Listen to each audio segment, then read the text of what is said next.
Morning all. It's been a little while since I've done a video, but I've done a few modifications to the M4, which I'll run through in a minute. But I picked up this the other day. This is the ADS Performance intake, VRF one. Looking at it, this was like almost half the price. So for the ones that are looking for something on the bit more of the cheaper side, I thought I'd give you a quick video, go through the quality. Is it worth it? Is it not?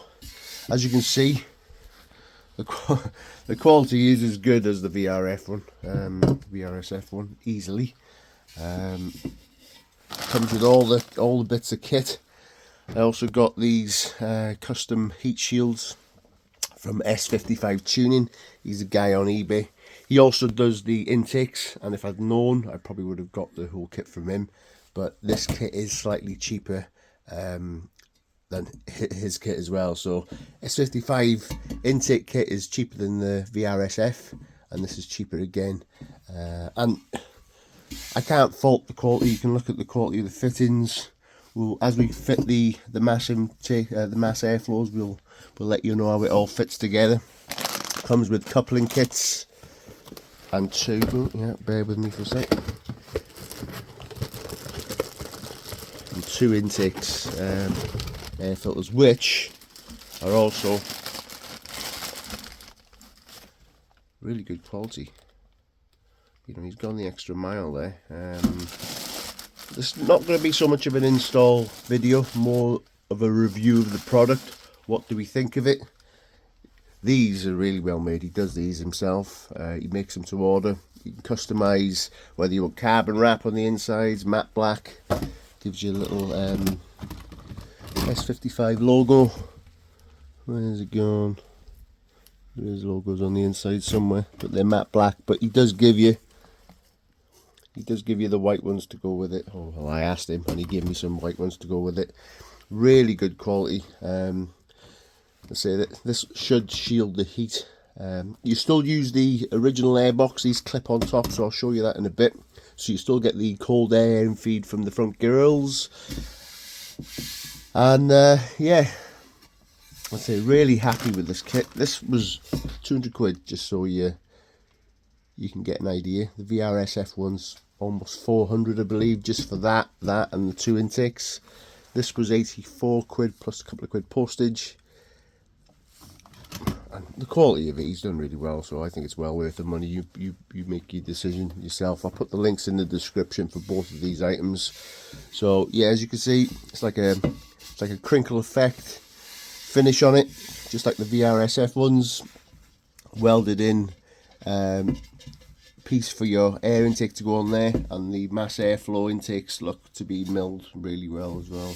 So proof will be in the pudding whether all the holes line up or not. So what I'll do is I'll just give you a couple of little sneaky peeks of what I'm doing actually on the car, and then the overall. Like I say, this isn't an install video, it's more of a review. We'll get some sounds once it's on the car.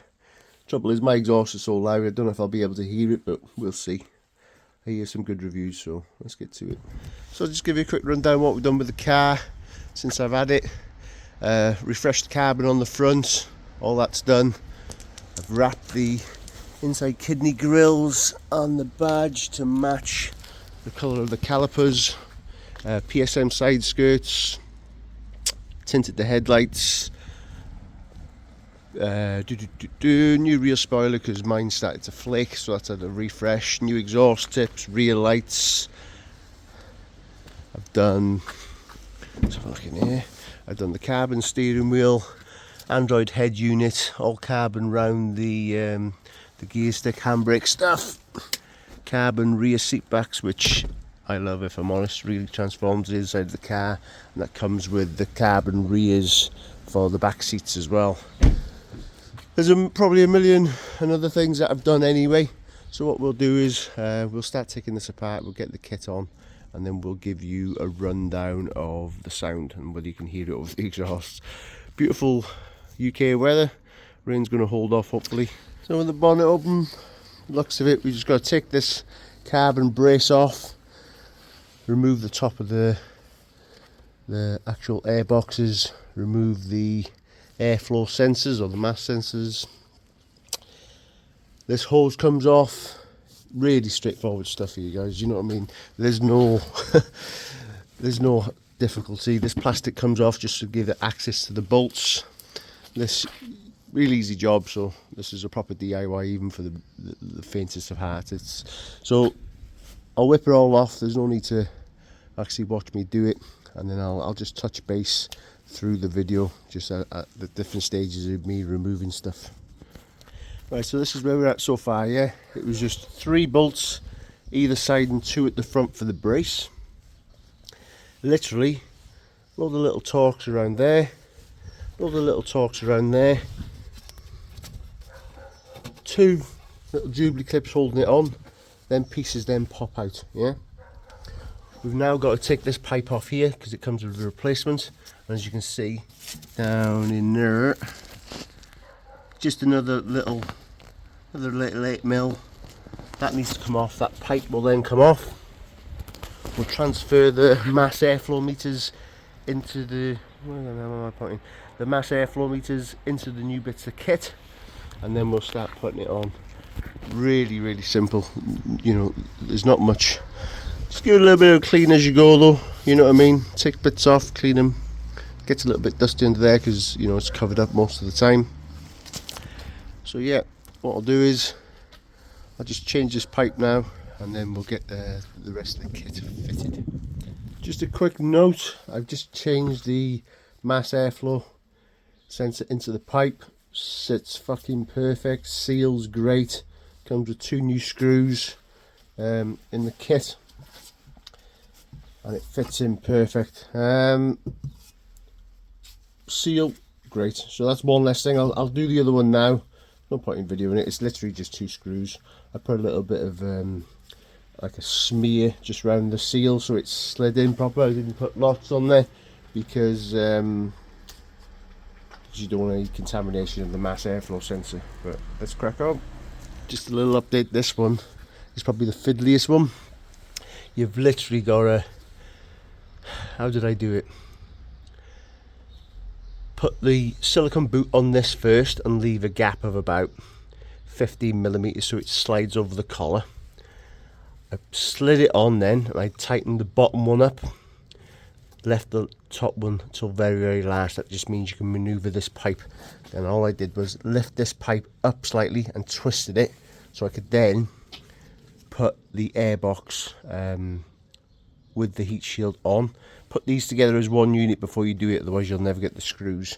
A little bit fiddly, but fits perfect. Sits in the engine bay lovely. We'll do the other side now. Like I say, I'll whip that airbox out, put the heat shield on, and it works a lot easier. Right, I'll update you shortly. And that's it, it's in. I'm not going to lie, this side was a little bit of a pig. I fitted it, and then the strut brace wouldn't go down all the way because the bar was the pipe was too high. Takes a little bit of fettling that one, but this one, piece of piss. As you can see, certainly looks the part. I'll take it for a spin in a bit and see if you can actually hear any induction noise. Hope you can, but just for the visual effects.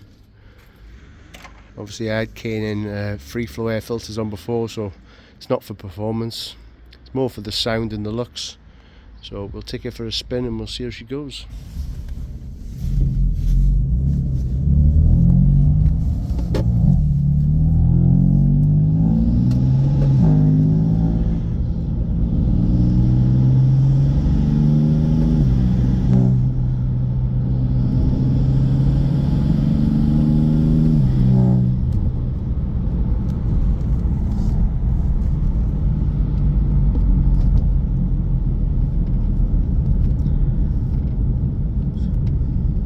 Just there you can kind of hear it doesn't really, all the videos I see online doesn't really pick it up, but in real life there's a hell of a difference. I'm trying to film with one hand and drive with the other, but they never really pick up really well on video, but inside the car it makes a hell of a difference. You know, through not so much in eco mode, but as soon as you put in M1, M2, obviously the turbos spool up a lot quicker, so that causes a lot more induction noise and you can hear it over the exhaust. So really happy. Very good kit. I'll put the links in the description, you know, make your own mind up. Right, thanks for watching. Please like and subscribe.